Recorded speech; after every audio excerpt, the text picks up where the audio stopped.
Mayor Patrick Rosanello tells me this is the worst storm he's ever seen hit North Wildwood, with parts of the city seeing floodwaters higher than 9 feet tall during the worst of the storm. And he says they're not wasting any time cleaning up the mess. Of course, we also had some major damage on our ocean front, as you can see here. And right now what we're doing is repairing a breach in the dunes that was created on Saturday morning. What started out as a snowstorm Friday evening kicked off an eventful weekend for the popular shore town. As it turned to rain, that's when the coastal storm and the high tide impacts really started to affect us. Some were without power for 48 hours, but on the other side of town, closer to the bay, resides the Burns family, who was prepared with a generator. We had sandbags around all our doors and all, but it didn't matter. The tide was so high, there was no stopping the water.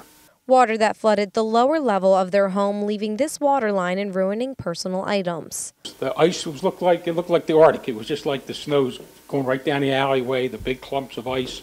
It was interesting. The family stuck it out for the storm, but they say it was like nothing they've ever seen before. The wind was brutal, whipping hard. Water was coming right over the bulkheads in the area. There was no stopping the water. But the mayor says it could have been much worse. We were the beneficiaries of a Army Corps of Engineers seawall project several years ago. We've also worked with the state and the federal government on our dune system, and those two shore protection measures were absolutely critical during this storm. Without them, we would have had massive property damage and possibly even the loss of life. It's been a day since a high tide resulted in flooding for the city of North Wildwood, and everyone is agreeing on one thing. This is absolutely more water here in this area of the town than we did in Sandy.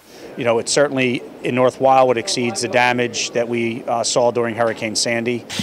Damage that Mayor Rosanello plans to fix as soon as possible. I'm Kimberly Kerr for SNJ Today.